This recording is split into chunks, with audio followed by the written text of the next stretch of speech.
I heard that is not a good brand of drink. Pabst Blue Ribbon. Do you want to try? Sure, I've never had it. Psych.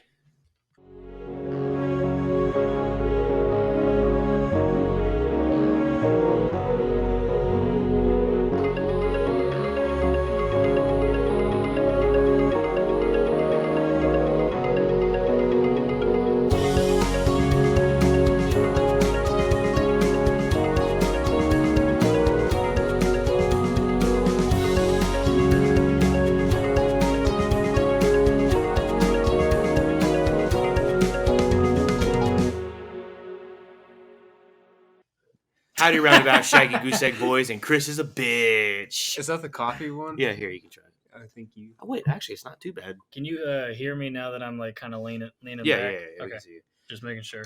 So here we are, people in the new apartment, and we're It on the smells floor awful. because I don't have a table yet. Table. Table. Smell that. And it's Wow, that's 3 o'clock in strong the coffee. afternoon, and I'm drinking a. He tried to give us schnapps. Yeah, I'm drinking. He gave me. He schnapps, gave Chris schnapps. which I is smelled it and almost the last passed out. person that needs schnapps. He gave Thanos schnapps. Schnapps. His fingers. I am Iron Man. I am schnapps.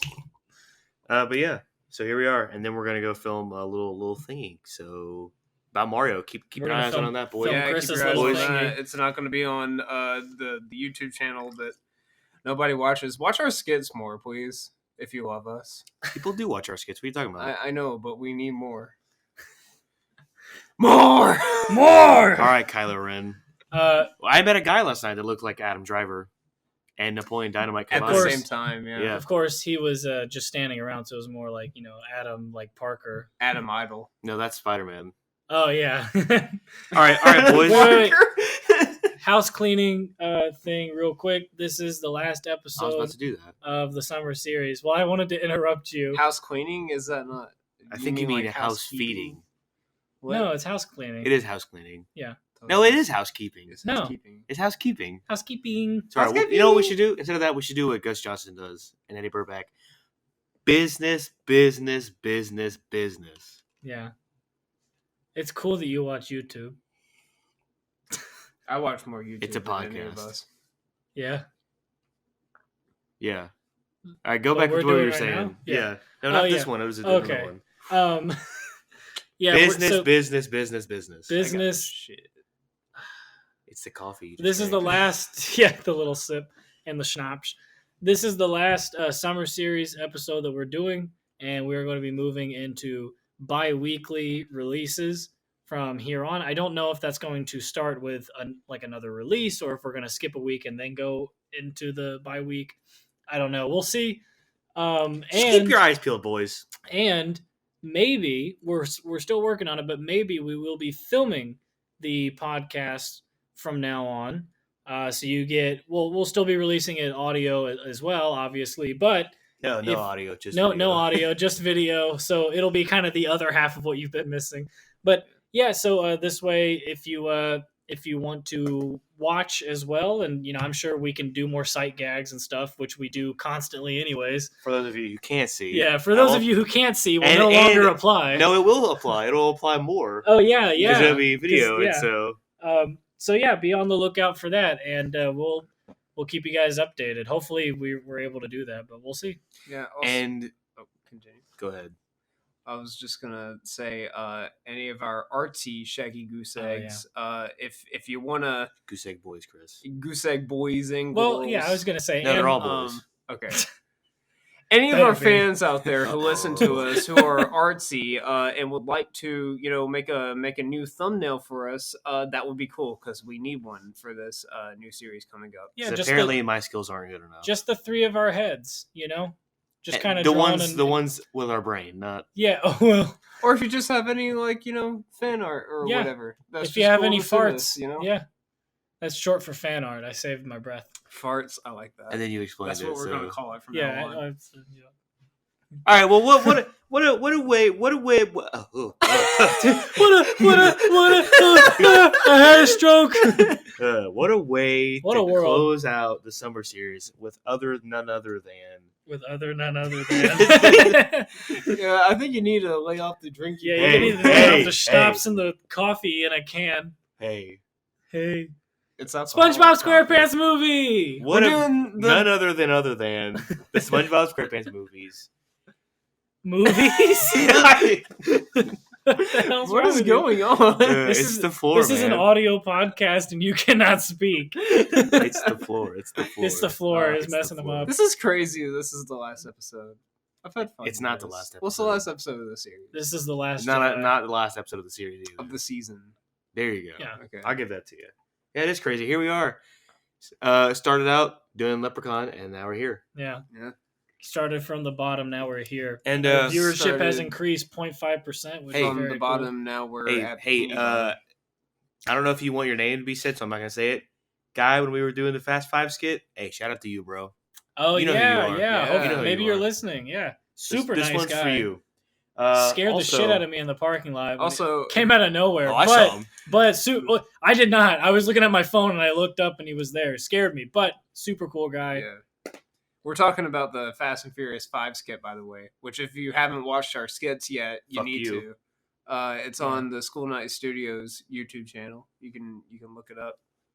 Will we be posting the podcast video? We'll talk about that. Yeah, we'll offline. talk about Anyways. it. Yeah. Also, I mean, for those of you who've seen this movie, I mean, you know what a fantastic film this is, and originally, Thomas and I had been hesitant to do this because I do think that innately this is a profound movie, and you can tell that on the surface. But I think, Well below the surface. well, right, 'cause Water. it's- Because it's big water.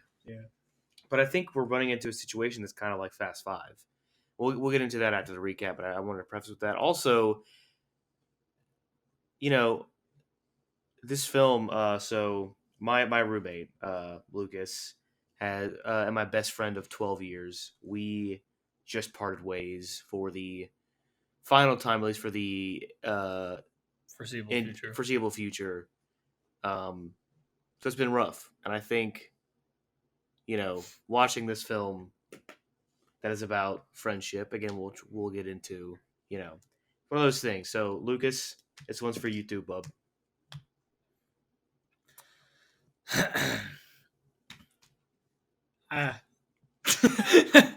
I've only known Jake for 2 years, and I don't consider him my friend, so I didn't feel any special Yeah. attachment. So, I don't like it. yeah, I love it.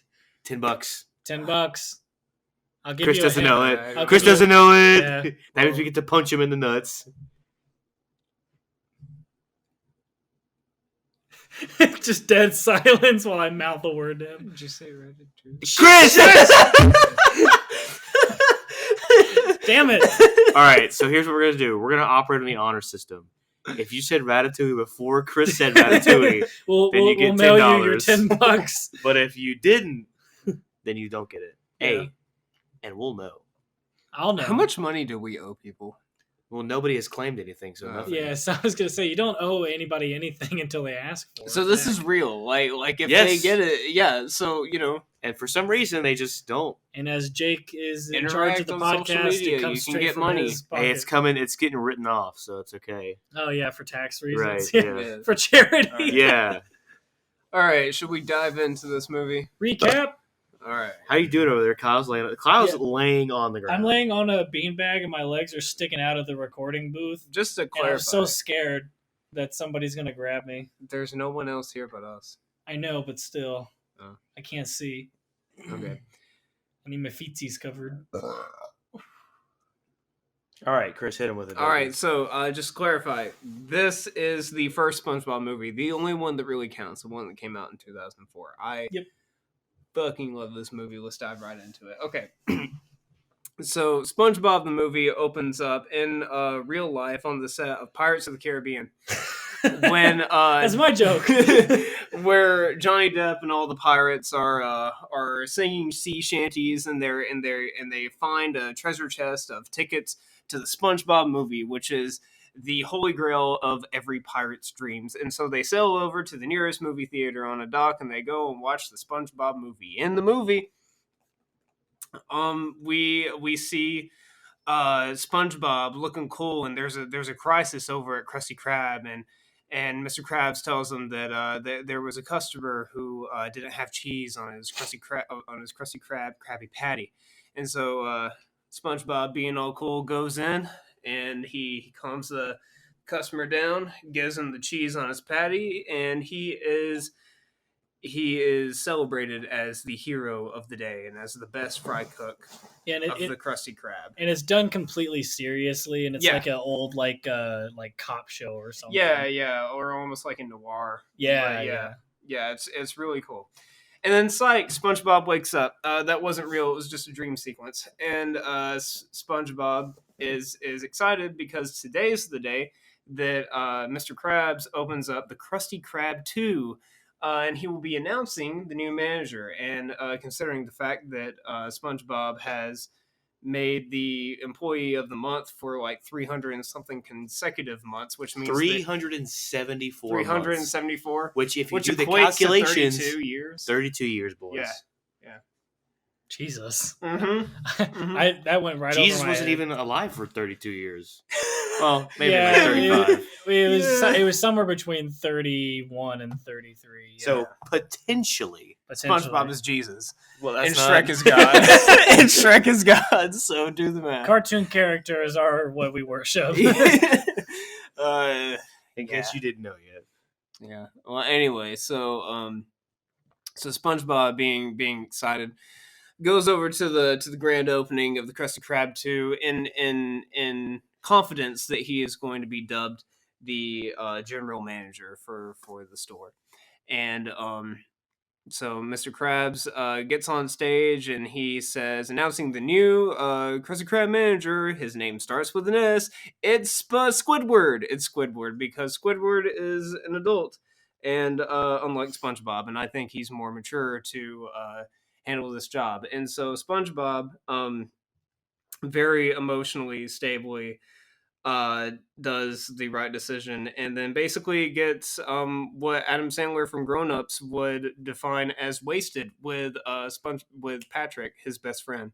They get chocolate wasted at the That's good Grown Ups reference. Yeah. Kyle, you're supposed to say $10.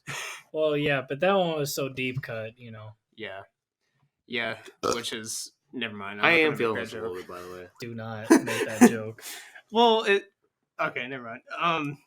So anyway, yeah, SpongeBob is really depressed, and he basically just I'm ready. Drinks. Depression. Yeah. When he walks off, he says, Depression. "I'm ready, depression. I'm ready, depression."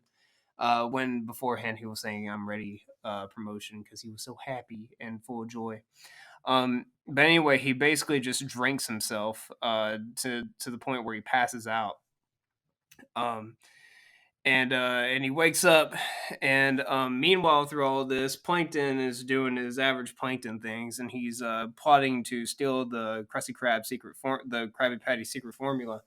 And he comes upon a old plan that he wrote out for himself that is sure to not fail.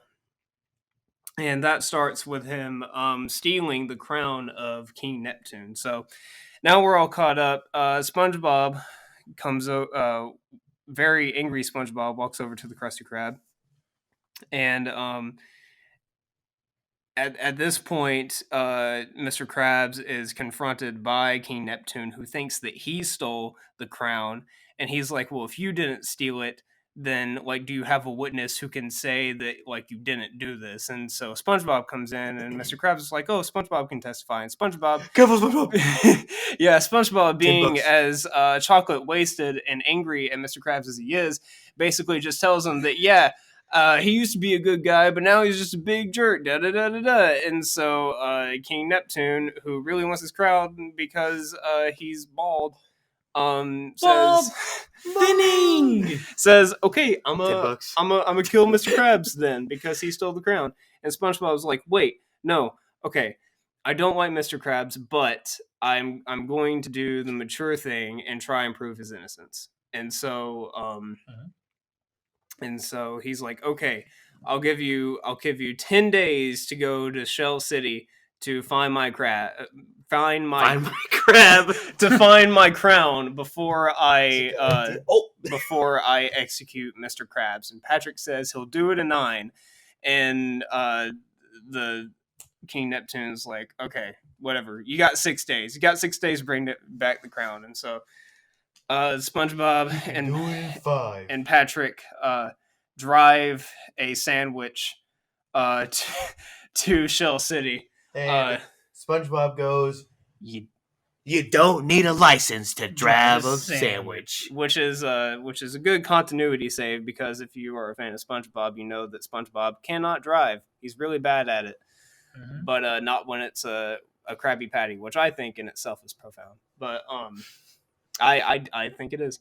But so anyway, they make it to the border of Bikini Bottom, and will that be mustard or ketchup? Yeah, they stop at a gas station right at the border, and they're heckled by those two redneck guys.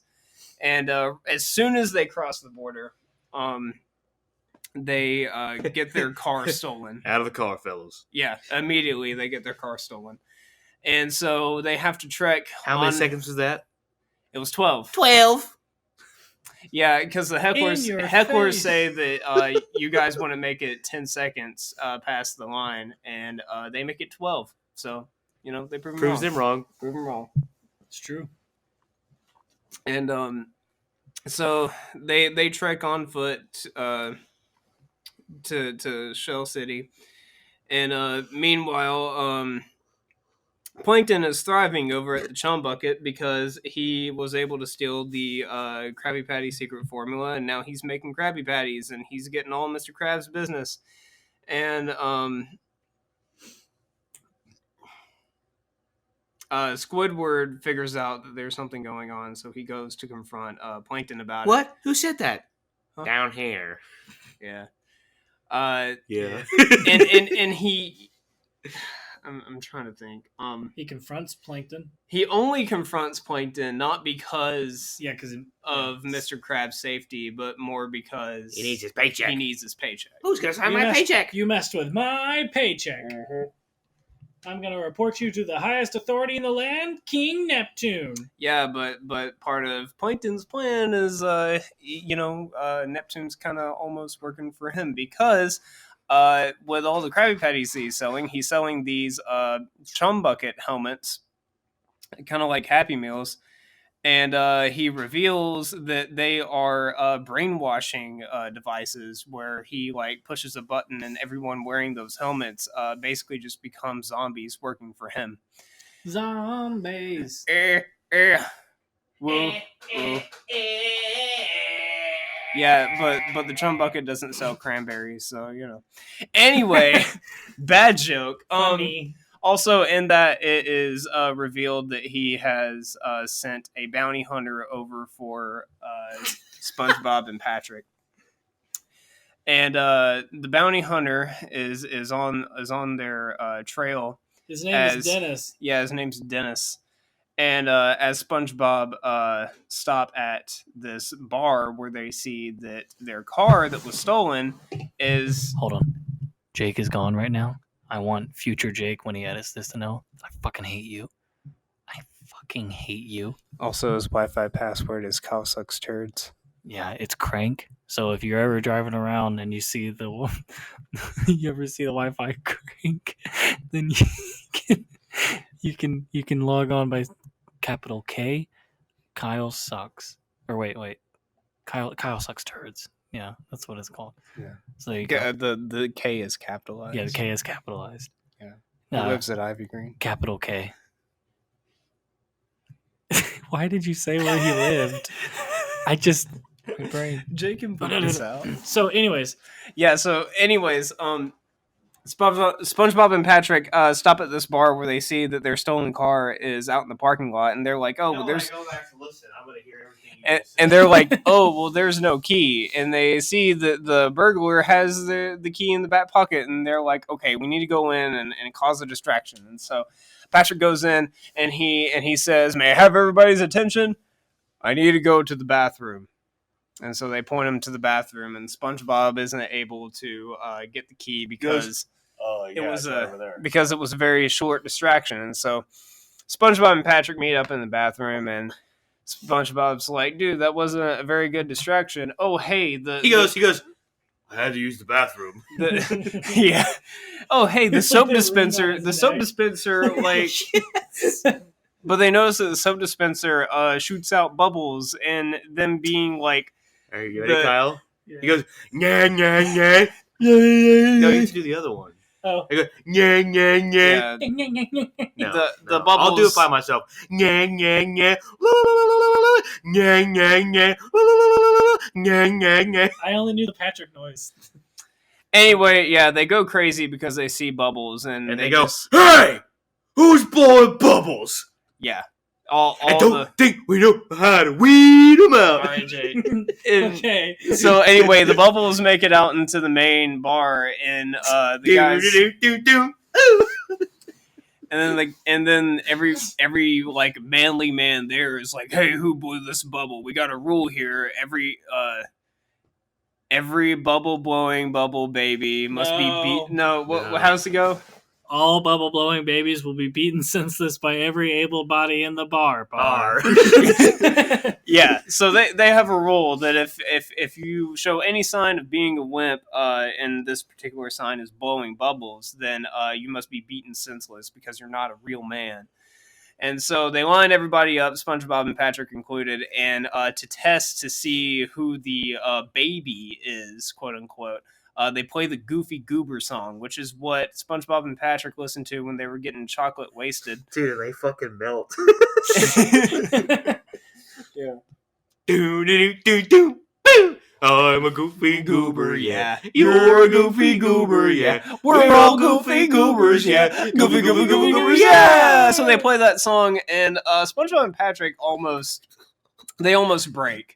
But it turns literally they melt. They melt like they almost sell themselves out until one of the manly men there, Goofy Goobers, yeah, blurts out the song because they really like the song, and so they beat him up instead. And then the whole it was him. He did it. Yeah, they were conjoined twins, by the way, which I think in a sense, in a figurative sense, SpongeBob and Patrick are that. Yeah, person. We're gonna get there. Yeah, we'll get there. It's actually SpongeBob and Squidward. $10. Aha! Because of that one episode. Yeah.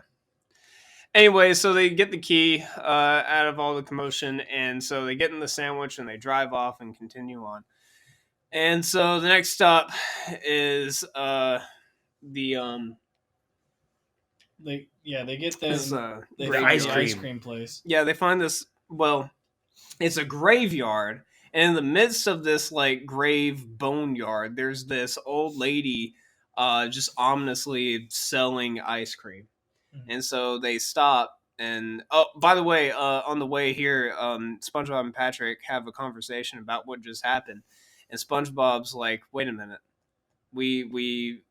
Patrick was like making fun of the guy who was saying like, don't think we don't know how to weed them out,' talking about the bubble blowing bubble babies, and SpongeBob's like, wait a minute, we blew that bubble. That makes us a baby." Yeah, because he said no bubble blowers belong out here in man's country. Yeah. The whole time they're doing this quest because they were told that they're a kid and that they can't do it. That's not the only reason. But anyway, they meet the old granny, and so they take the ice cream from her, but they notice that it sticks to their hands.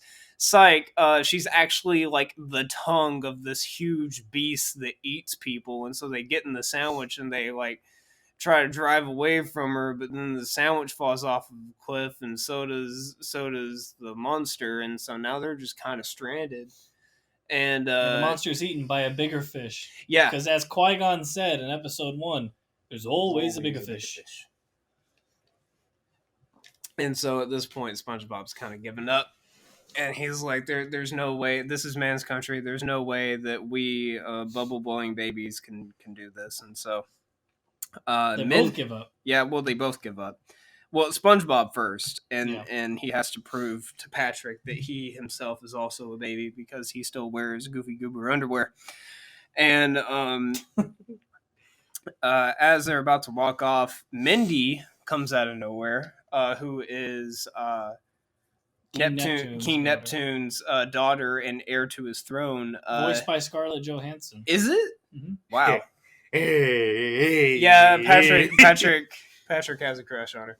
Patrick wants to show her his star. She's like, guys, no, you can do this, and they're like, no, we're just stupid kids, and she's like, okay, close your eyes, I'll do some mermaid magic on you and turn you into men, and they're very excited for that, especially Patrick. Oh, yeah. Mindy's gonna turn them into men, all right. And so they close their eyes and she puts seaweed on their lips to make seaweed mustaches, and they open their eyes and they're like, oh wow, we're men because we have mustaches. And she's like, you know what that means, right? It means you can do this, go to Shell City. And they're like, yeah, that means that we're invincible. So they just jump off the cliff and what? It's true. No, it's just funny. Yeah, they jump off the cliff because they think that now that they're men, they can do anything. There's a whole musical number about that shit. It's true. And now that we're men, in that they actually they make it through the now trench with all of the monsters. We are because invincible. The monsters really like their song that Jake is using to interrupt me.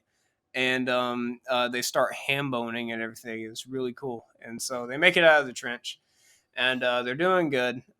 They're making their way to Shell City. They're almost there, and then Dennis stops them, and he's like, "Hey, I was sent to kill you guys by Plankton because Plankton it was actually the one who stole the crown. And I'm afraid, Mr. Krabs, I wasn't supposed to tell you that. I said too much. Now I'm going to kill you." And SpongeBob's like, "Hold up, buddy.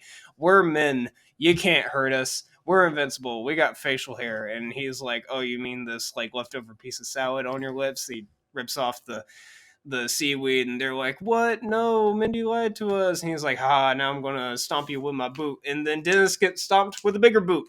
He gets stomped by the Cyclops. Bigger boot. And SpongeBob thinks that the bigger boot saved them, but no, it's actually the boot of a scuba diver who does sea creature taxidermy. And so he scoops him up and then takes him to the shack. And then now we're at the shack. And now we're at the shack. And SpongeBob and Patrick are in a fishbowl, and they're like, "Oh no, this isn't good." Scoops him out. And the scuba diver puts him on this desk with a big desk lamp, just drying them out, and they like crumple up and die. And right before they die, SpongeBob and Patrick sing the Goofy Goober song one last time. Because, this shack that they're in is Shell City, and it's where the crown is. So they actually made Shell City. They weren't able to make it back, but they're like Shell City. Yeah, but yeah, no, Shell City. They notice that Shell City is just a gift shop. Goofy, and so it's very bittersweet because they did do what they were told they couldn't do, but they still failed nonetheless, and so they dry out and die. But right before they do, what is it? To believe so desperately that you are right, yet to fail all the same.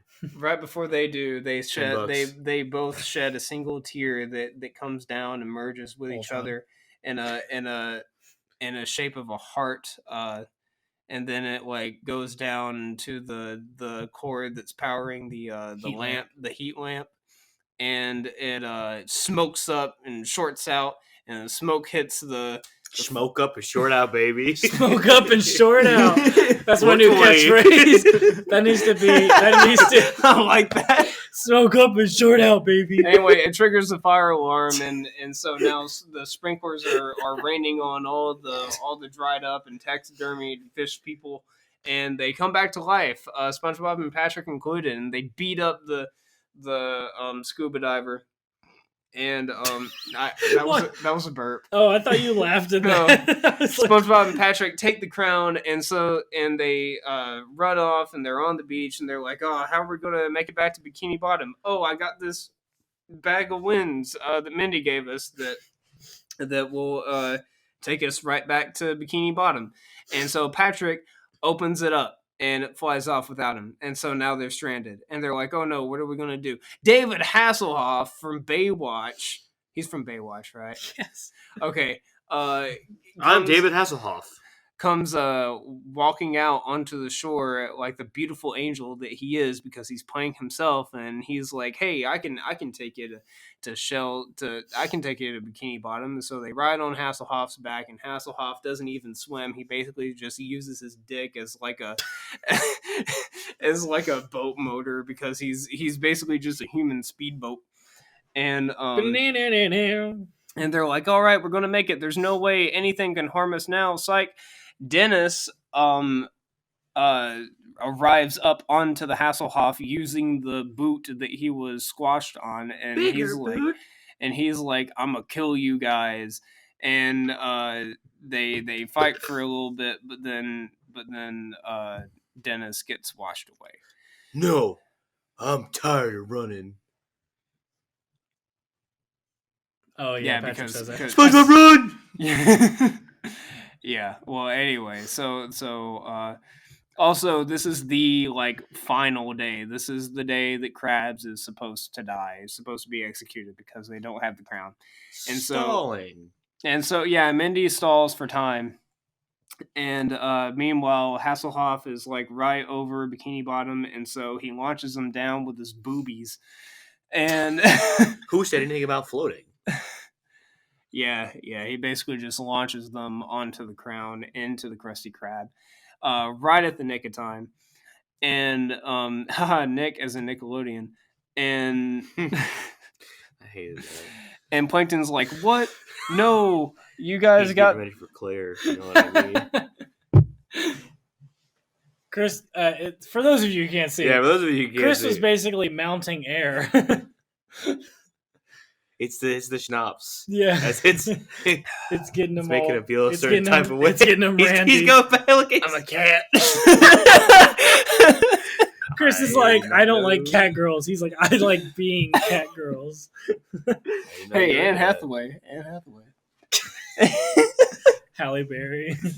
Wait, wasn't it Anne Hathaway? Oh. Yeah, I was saying the other one. Whew, I need more of this. Okay. All right, so Lord of the Rings. So they get there. They get in the Krusty Krab. They burst in after David Hasselhoff launches them down, and King Neptune is about to destroy Mr. Krabs because they were about to be late on returning his crown. But the crown absorbs the blast of King Neptune's trident and launches it up into the sky, which burns David Hasselhoff up on the surface of the water, and the crown is returned. Continue, Chris. Okay, yes, the crown is returned to King Neptune, and SpongeBob and Patrick are like, we hate to rain on your parade, and Plankton's like, oh, I'm fine under my umbrella,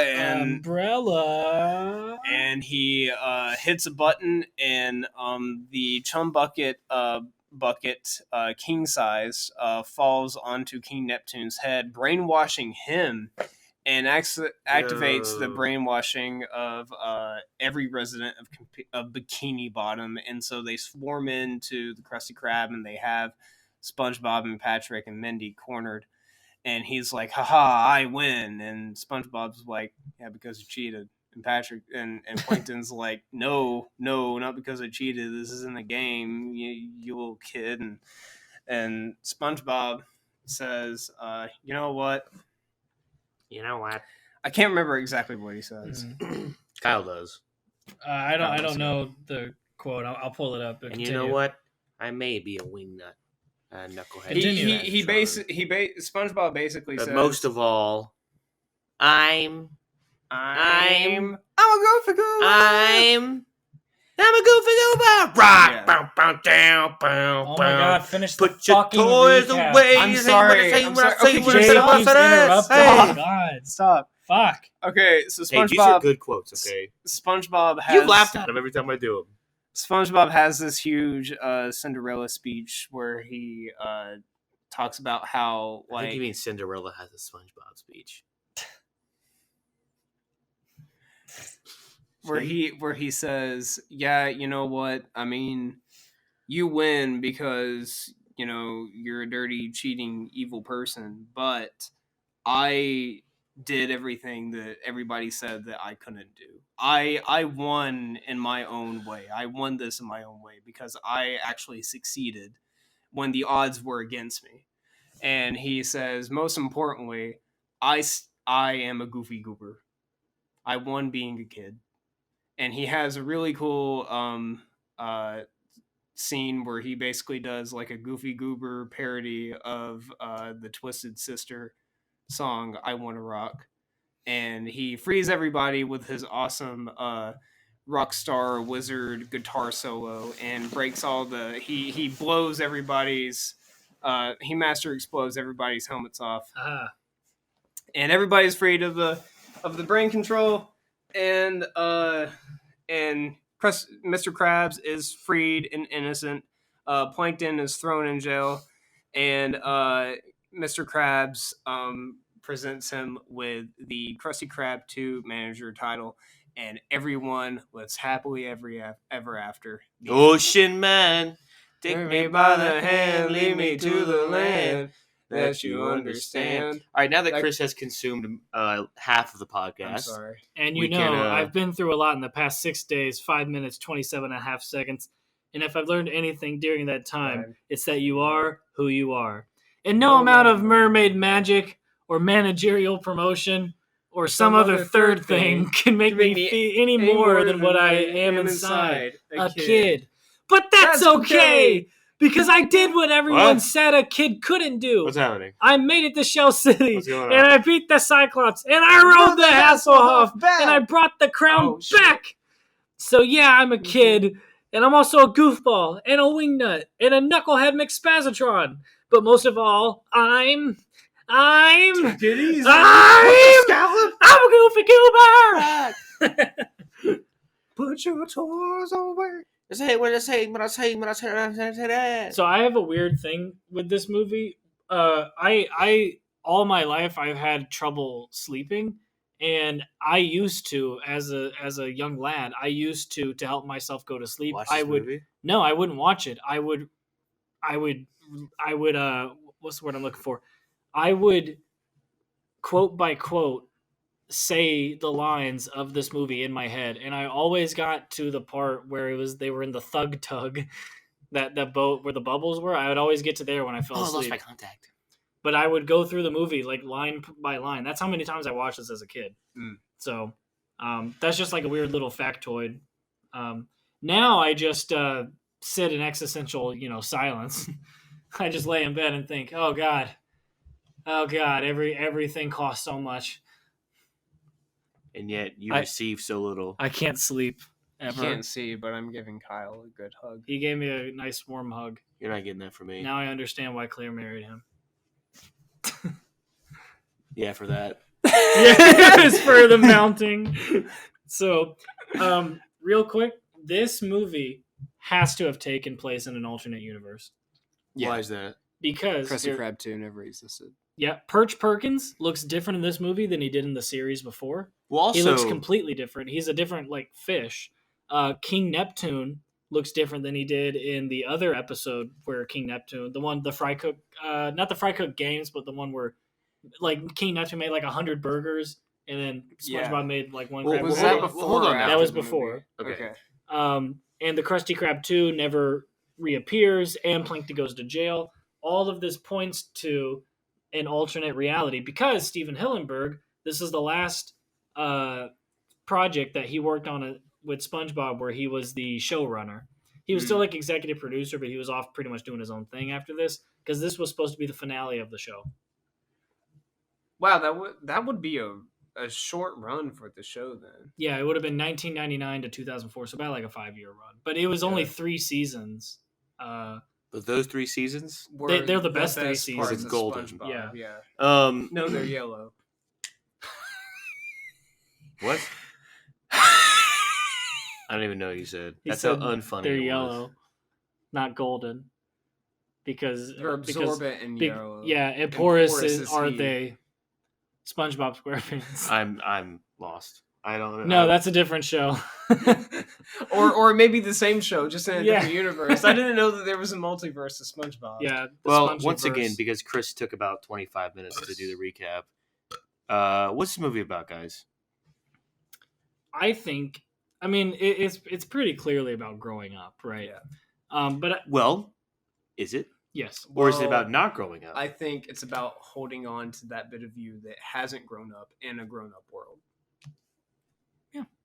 Well, yeah, because the first, it's been said before that the first half of life is about shedding your childhood, and the second half of your life is about finding or refinding what it was you lost in that childhood.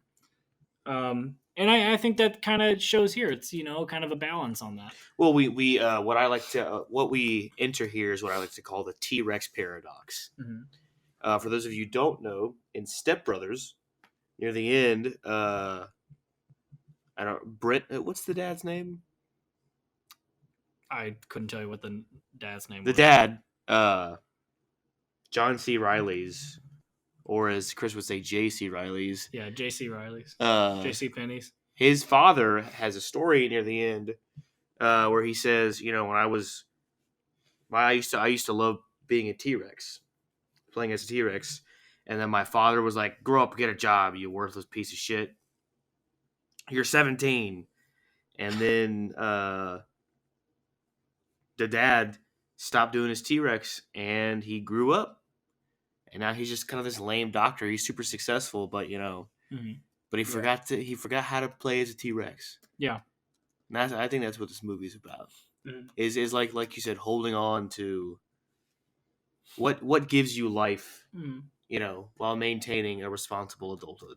Yeah, because I mean, in a civilization, or even just, I would just say, as you live, you do have to grow up, and that's one of the things that's the best and yet the worst parts of life is that you do have to grow up. You do have to adopt some sort of responsibility. You do have to be acceptable in a social world, but you don't want to do that in a way that makes you lose, let's say, your soul. And that's kind of, as a famous professor on this podcast might say, the paradox of life. No, yeah, and I agree. Hence the T-Rex paradox. Mm-hmm. And I think, to summarize that is, in order to be successful, you have to grow up. Mm-hmm. But in order to be fulfilled, you have to stay young or At whatever. heart. Yeah, right. young at heart. Yeah. Yeah. Yeah. And that's what's so interesting, because I really, really like the opening dream sequence in this. Mm-hmm. Not only is it incredibly funny, just how serious it's played, whereas the guy is trembling in his chair because he doesn't have cheese on there, and there's cops all around the building. SpongeBob's called in. He's got boots with spurs on them, and he walks in. He's like, "Hey, buddy, you're gonna get taken care of." And he's bringing the cheese out, and he's like, "Come on, you got a name?" He's like, "Phil or something." He goes, "Come on, Phil, you got a family?" And then Phil just starts crying, and he goes, "Come on, Phil, stay with me." Yeah. Well, that's hilarious. Well, it is, but I want to point out. I think what's important is in this film, everybody wants something. Maybe besides Patrick. Yeah. He's our oddball out though. Everybody wants something that is material. A position of success, whatever, money, paycheck, be left alone, whatever. World power, yeah. Right. Yeah. Except again, maybe for Patrick. Yeah. But it's interesting that SpongeBob says, Phil or whatever, he goes, "I got a wife and 2 beautiful kids," and then SpongeBob goes, "That's what it's all about." Yeah. Which contradicts what SpongeBob's purpose is in this film to get that position. Well, see, I don't actually think that's a contradiction. I think, and this is what the point I was going to get to, is that not only is it incredibly funny, but that opening dream is emblematic of what a child believes being an adult is about. That's what I was about to say. And that's what I love so much about it, is because it's this hyper stylized. Because when you're a child, you see adults as almost like living gods. Your parents are the gods, right? And you think as a child, it's oh man, when I get older, I'm going to be able to do all this stuff. I'm going to be great and important. And then you grow up and you realize, oh shit, it's actually kind of fucking boring being an adult. Actually being an adult and not being like us, where we're adults, but we're still fun, right? which I I'm think sad. is, I think is what SpongeBob is, because he has those people in his life. Like, okay, he has the adult side of his life, which is Mr. Krabs, and then he has the friend that grounds him in his childhood, which is Patrick. Yeah. And so SpongeBob is kind of that gray area. It's Yeah. like whenever any episode where he's not working at the Krusty Krab, he's goofing off with Patrick, and he's, a kid. But whenever it's an episode where it focuses on the Krusty Krab, especially one where Patrick is involved, we see that SpongeBob takes on that leadership. does have the adult responsibility. Like the infamous pickle jar. Yeah. Or when Patrick works there. Dude, that episode where he works there and he's sweeping, but he's using like the top side of the broom, and this guy just comes in with a drink in hand. He goes, "So, would you just blow in from Stupid Town?" That's like the funniest line in the entire world. I say that at work all the time when someone does something wrong. What's her name? Yeah. Yeah. If she listens Insert to white this, girl name. yeah, you know who you are, Stephanie. So, that's not her name, but Rachel. I don't. Yeah. Oh. So, so what I was gonna say too is it's not.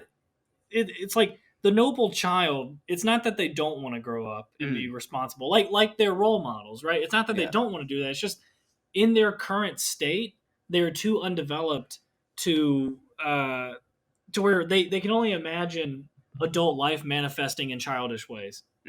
And that's what's so profound, I think, about that opening, is that we see what he thinks the life is going to be like. And then, obviously, like, it's a cartoon, so it is still childish in its ways, but he gets beaten down, I would say, a little bit by the real world to a point where he almost dies. Well, we can call the real world, if we want to, Dennis.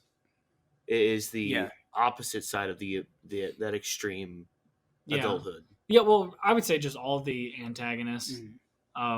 Because there's like a weird, like, and I'm not entirely sure what to make of this because I didn't think about this too much, but there's like the side like of Plankton and Mr. Krabs being like business what's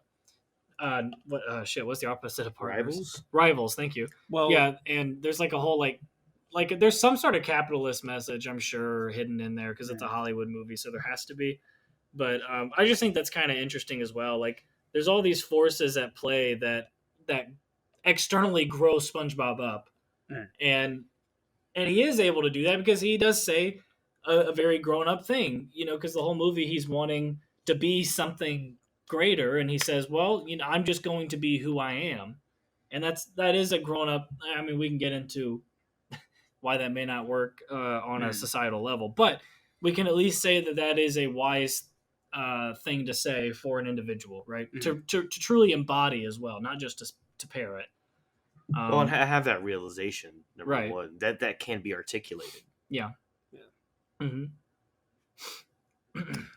Well, I mean, regardless, everything he did for the sake, at least like the whole journey and everything he did for the sake of someone else and not himself. Not only someone else, but Mr. Krabs, who had the power to fulfill his dream, his greatest wish, and still did not, and still SpongeBob sacrificed his life several times to get that back. When Squidward would not do that. Right. Because SpongeBob, and this has been notorious of his character since the beginning, he's never once been a selfish person.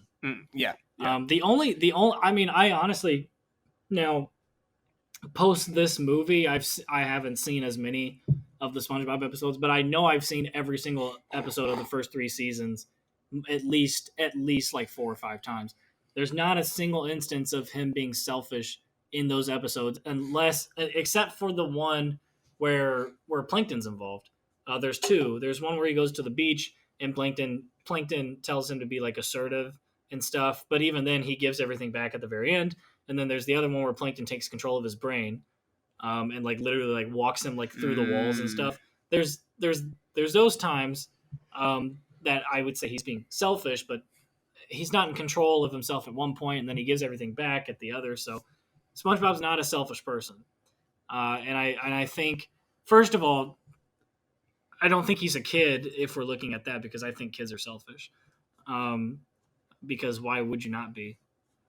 If you have no realization. Because children don't develop the ability to have abstract thoughts till you're 12, and that exists within like the idea of other people existing beyond you. So it's, I mean, I agree with your point. Like, why would you not be? But also, like, is it even necessarily possible?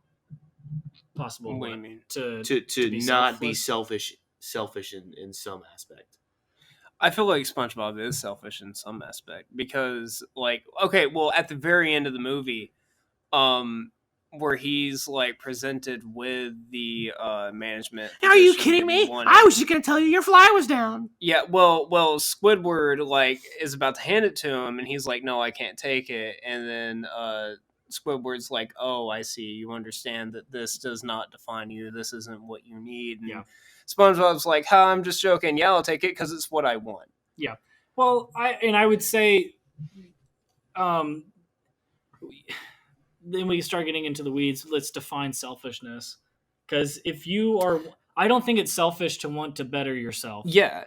And I think specifically SpongeBob wants to be manager so he can help more people. It's not that he wants manager because he wants the power, he wants the money or anything like that. Yeah. His goal is to just serve people at the Krusty Krab, and he thinks that he can do that better as the manager. Or he can do it more effectively or whatever. So I think that I understand what you're saying with that, but I don't think that's inherently selfish. Like, I don't think it's selfish for you to be like, hey, I want to get this job that's paying higher level, and I'm going to leave this place to go do it because it's a better opportunity for me. I don't think that's selfish. You're bettering yourself. So, there was something I was going to say about, about like children being able to develop abstract thought. It's the Adam and Eve story is essentially that it's children because they act very childlike in there. They're naked for one because they don't understand their vulnerability. They don't understand how to hurt anybody. That's why they're able to show the thing that makes them the most vulnerable, open willy-nilly. Willy. But they're able to do that, and then once they eat from the tree of the knowledge of good and evil, they develop. The first thing they do after they eat that is that they realize that they're naked, which means they understand their own vulnerability. Which means if you know how you're vulnerable, you know how somebody else is vulnerable. Which means now you can hurt them, or now you know how to hurt them. And after that, they clothe themselves, and then that's when God's like, "Yo, what the hell are you guys doing? You've gone from being selfless to now selfish." It's essentially what I'm saying. Well, right, intent, right? If the like you say, if your will is to enact more suffering, on a person, on a populace, whatever, then that is what becomes selfish. Yeah. I also lost my point in the middle of talking there, but I mean, I just straight up lost what I was trying to say. But I think there's you know what he was saying. Yeah. There's something there. I'd have to backtrack because I feel like I sped through my explanation and that's why I got lost. But let's see. The Beautiful Lie. Ding, ding, ding, ding, ding, ding, blang, blang, blang, blang, blang, blong, blong. Yeah, the Beautiful Lie in this movie is the mermaid magic. It doesn't exist, bro.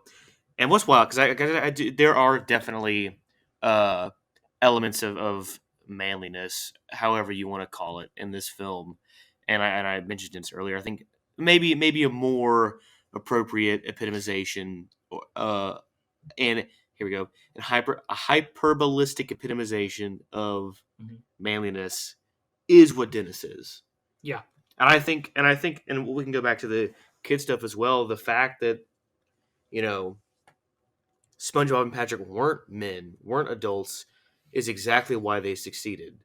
Because if we look at what Dennis represents, right, the idea of manliness, he can grow a bush of a mustache in an instant, right? He rides a motorcycle. He's got, he's pimped out, yada yada yada. That's what a man is. That's manliness. Yeah. And SpongeBob and Patrick are the opposite of that. But if they were men, right, then they wouldn't have succeeded. I know I'm repeating myself, but I'm getting there. Yeah. Because, like we're talking about, that is represented by selfishness, right? They've got one job. Dennis has one job to do, and he's going to do it relentlessly and ruthlessly. Yeah. And, we come out of the trenches, and SpongeBob says, in this moment of manliness, when they have the mustaches on, he's like, we made it through this trench. Something about all those hideous and ugly monsters. And then the monsters go, oh, and he goes, oh, not you guys. You guys are great. You guys are great, but he only does that because he's a man now. Right? So I don't know exactly the point I'm making per se, but What's the excess? Exists. It's the excess because there's an overcompensation. Right. Because there's certainly obviously there's a placebo effect with the mustaches and everything. But this is why I'm getting to the beautiful lie aspect, because this is the quote that opens up the movie Batman v Superman, which there was a time above, a time before. There were perfect things, diamond absolutes, but things fall, things on earth, and what falls is fallen. In the dream, they took me to a light, a beautiful lie, and then that's how the movie opens. The point that I'm making is that there is a connection between the mermaid magic and, I think, the idea of God, which that's what that quote's about, obviously, is that the beautiful lie is that it's a beautiful lie because when somebody tells you that God exists, it's comforting, but there's no way to prove it, for one, and then obviously the lie aspect comes into the fact that people are like, well, if suffering exists, then God must not be a morally absolute person, or if God is a morally absolute person, then suffering shouldn't exist. That kind of thing. You just gotta believe. Yeah. So I think it's interesting that she uses this power to trick them into gaining confidence. Mm-hmm. And I think that's kind of interesting because you could draw a line from this to religion, but even to authoritarianism, which is to tell a lie that makes people feel safe and sure of themselves. Again, you can make a connection between religion or authoritarianism, either way, and I think that's right. I think you can say whatever you want about that. I think this one has to do more. Oh gosh, I don't know which one it would fall on more. I think I would say, well, I would probably say authoritarianism just because of Plankton's character. Yeah. But in the same scope, it could kind of fall under this religious, godlike thing. I know you were talking about the Egyptians. Yeah. That's kind of what Plankton. It's almost Pharaoh-like. Yeah. Because he has everybody building all the. Yeah, it's like the common Jews in the Exodus imagery, even though the Jews were around after the pyramids were built. But Chris, to what you said, you said, but they make it through. Yeah, and they do, and I do think that's partially because they have the mustaches, but that gives them the confidence. However, I will say it's not because of their belief. They still treat the monsters like they ham bone together. Mm-hmm. They bro out. Yeah. So it's not this. What we see is to represent an excess of manliness. It's not. It's their idea. It's going back to the dream sequence. It's their idea of what adult life is like. It's more the idea that they are presented with, not really the image of Dennis, but more just the image of like they're told that they can't make it to Shell City just because they're not men. Right. So as soon as they are men, they can still be themselves, and they can still do what they set out to achieve. Yeah, it's at that point in the story. Well, and I agree. I think we could look at SpongeBob and Patrick and say, okay, going by the old-fashioned definition of what a man is, they are not that, right? And so just by telling them, by telling them, being like, because everybody says, no, you can't do it because you're kids. Yeah. And if one person says, no, now you're a man now. They go, oh, then now I can do it. And they do. Yeah. They do it. Once it's shattered from them, Dennis is like, again. no, this is what a man looks like. Right. And they're like, oh, well, then I guess we can't do it. Right. And that's really the kid side of them, because especially when you're a kid, especially when you're told by an adult that something is a certain way or you can't do this, then you just take their word. Well, right, because they know. They know. Because again, they're little gods essentially. And really, by the end, SpongeBob is like, no, I mean, nobody knows the right way to life, and the best way to live is to be who you are, be what is best for you, what is true to you. Because I did it the way everybody said that I can't, and I did it anyway. Yeah. And potentially, they're the only ones that can do it. $10. They're the only ones who know. I think. Oh, did you have something no. Continue. I was just going to go to a separate thought. So if you had something, so was I. Okay. Well, I was gonna talk about the Goofy Goober song. Okay. I don't know if that's in your notes. No, I wasn't gonna talk about that. I was gonna bring up the significance of that song specifically on when it is used. It's used in the beginning. Mm-hmm. It's introduced in the beginning with SpongeBob and Patrick. This is before he goes to the opening ceremony, and he's full of hope.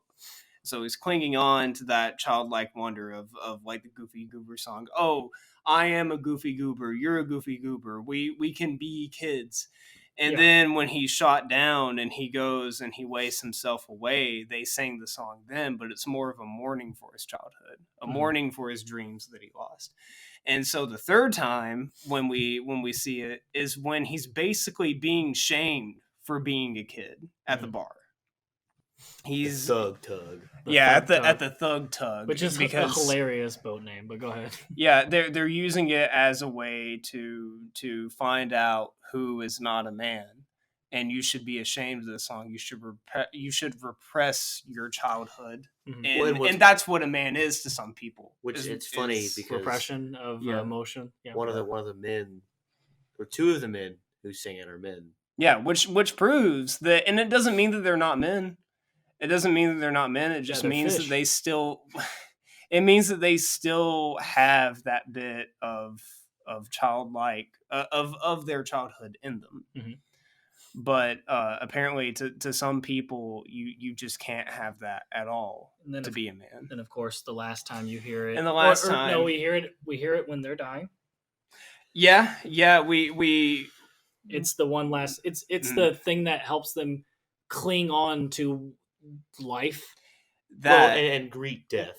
But it's also their realization that they were a kid and they succeeded. Mm-hmm. And then at the end, it's them telling Bikini Bottom that you can be a kid and still succeed. Yeah. Fuck what everybody else says. Well, and what's difficult too, and there's more lyrics to it at the end, which I think are important. Put your toys away, never like I said, and again, and then I say it away. No way, no freaking way. Well, even then, it's like when you become a kid or like you go out to college, you need to sell all the toys that you had, all the action figures, all the stuffed animals. Yo, guess who's got toys right now? Yeah. Me. Yeah. I got Bakugan. I got Blade. I get Pokemon cards. Bleep that out, please. Please bleep that out. What's our timestamp? Okay. Where are we at? 103. Oh. It's your fault, Chris. I'm sorry. It's okay. I do. Wait, I wasn't done. Fuck, I forgot. Yeah. Hold on. I want to remember. Give me just a second. You don't have to throw away your childhood to be a man. No, that's not what I was going to say. That's interesting what you said though about those songs. I hadn't considered their placement and what they mean. Oh, I remember now. That's pretty cool. It sucks basically because I think what the Thug Tug represents, and really Bikini Bottom as a whole, is that you kind of need this massive societal upheaval to get that thought across. Because sure, people can believe it, right? But if nobody enacts that, then it essentially doesn't exist, right? Now, George Orwell might disagree. $10. Agree about what? Well, that nothing exists unless it's in the corporeal plane. Oh, like thoughts don't exist in you can say I'm gonna bomb, a movie theater like I did with Fast Five or whatever. Black Widow. Yeah, it was Black Widow. Black Widow. But as long as it doesn't happen, it doesn't exist. in 1984, George Orwell writes with Newspeak that basically thoughts do exist in the corporeal plane. Anyway, but until someone takes that leap, right, and then the people who still believe it can accept that leap, then it doesn't exist. Well, in 1984, the reason that the thoughts were so important is because because thoughts lead to action eventually. Right. Well, they may not when they're seeds, right, in your brain, but eventually that seed grows into something that is unsuppressible by your human nature, right? And that's why you gotta get rid of it before it happens. Yeah, and that's kind of what it's not really. Well, I guess it's part of what it's about. Anyways, I do want to talk really quick as I can about the failure of the state. We got plenty of time. You can edit my recap. So maybe that does play a part here. Then is because SpongeBob and Patrick have these ideas that we can do it, even though we are kids, but people still come back and say, no, you can't, because you're a kid. So snuffing out that idea of even being able to before they have a chance to try it. Yeah. No, certainly. And it takes somewhere like, I don't know, like 20% of the population to force the other 80% into doing whatever they want, because oh god, I forgot what this is called, but essentially imagine a family of 4 and one of them decides to go vegan. Right now, the mom or whoever's cooking the meal has 2 choices. She can either make 2 meals, one that's vegan, one that's not, or just make 1 meal, right? Just 1 vegan meal. Okay, now the entire family's vegan. All right, now imagine this family goes to a block party and they tell them, okay, well, our family's vegan, but you can do whatever you want. You can eat whatever meat you want, but we have to have vegan stuff. So the people at the block party, they have whoever is cooking that food has to decide, okay, am I going to cook 2 different meals? Am I going to cook a vegan thing, or am I going to cook meat and a vegan thing? And some people will just decide to go full vegan. Now, one person's choice has affected an entire neighborhood. That's how you renormalize society, essentially. That's what's happened now. Woo! Yeah. So anyways, I did want to talk about the failure of their state with King Neptune and how that relates to the story of Horus and Osiris. This is what I was talking about. This is what I was talking about with Egyptian mythology. So essentially, like, King Neptune just avoids all of his fucking duties, right? Like, like nice fucking duties. I wish I had fucking duties. Am I right? I don't want to fuck a duty. I'll be alright. But anyways, Chris went and mounted again.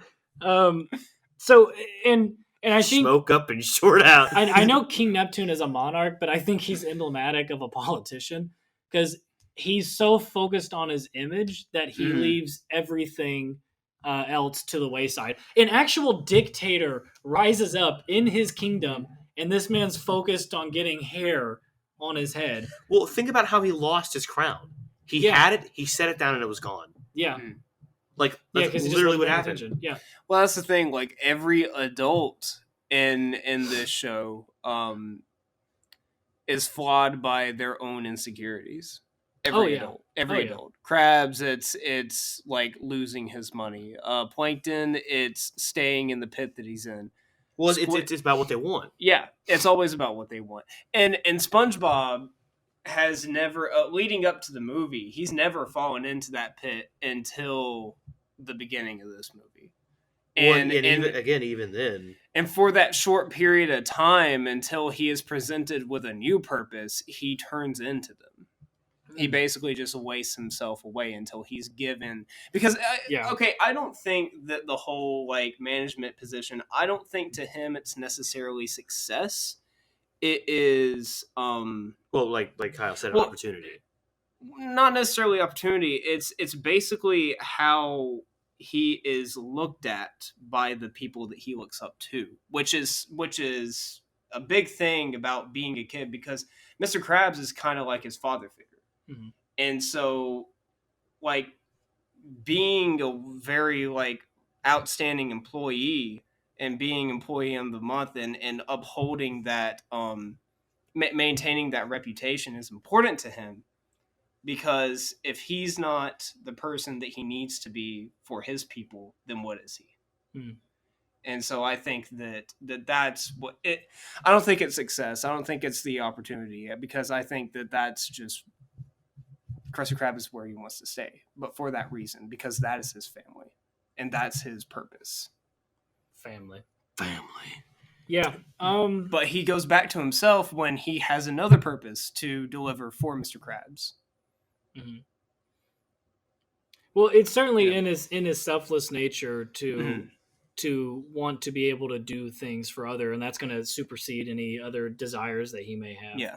Which could be very detrimental to a person. I know people.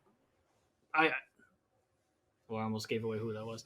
I know somebody who is like that and has commented on how detrimental that is to themselves, and that's a real thing. Some people are. I'm not looking at you because I thought you were grabbing your nipple at me. Oh, I can. Yeah. Well, now I don't want to. I saw your hand move, and I thought I had, especially when I was a I kid, grabbed my nipple. especially when I was a kid, I have felt that way. It's not necessarily about what I'm getting out of it. It's how much can I help somebody else, especially someone that I look up to. It's the idea of failing them that hurts you, and especially when you're a kid. Well, and it's like that thing. It's like when your dad goes, "I'm not mad at you. I'm disappointed. Yeah, that shit hurts. Just damn, and it definitely hurts someone like Spongebob. Wait, you do the Raphael. Damn. Mm-hmm. Back to failure of the state. But yes, okay. So, anyways, King Neptune, obviously, like, he's not doing anything, and this is the reason I wanted to point out the Osiris and Horus story is that in the Egyptian mythology of the creation of Horus, right? Osiris is essentially the king of the underworld, he's king of everything, and he gets really old, right? And essentially, the story was probably written, or at least spoken of, during a time before the Egyptian state grew to major power. And this is when the state was in a decline, right? The state was getting old. It was getting tired. And the state was killed by the bad guy, Set, right? And Set kills Osiris, and he chops him up into pieces, and he scatters him out throughout the underworld and everything. Well, Osiris's wife, I think it's Isis, if I'm not mistaken. She finds his penis, essentially, and impregnates herself with it. And then out of that union is born Horus. And Horus is eventually, like, he grows up and he's very strong. And he represents he's a demigod. He's the son of the god of the state. And as an individual, he is the one who ventures down into the underworld, puts the pieces of Osiris back together, and they defeat Set or whatever. But in doing so, he has to give up his eye, right? And it's the eye of Horus, right? He has to give a part of himself to rejuvenate the state, essentially. And that's a story that Egyptians tell themselves, is because you have to realize that the state can fall into tyranny of a dictator or whatever through your lack of vision, right? Because you fall asleep, because you are not aware all the time, because you get old and tired, right? And that's the story that Egyptians are trying to tell people, and I think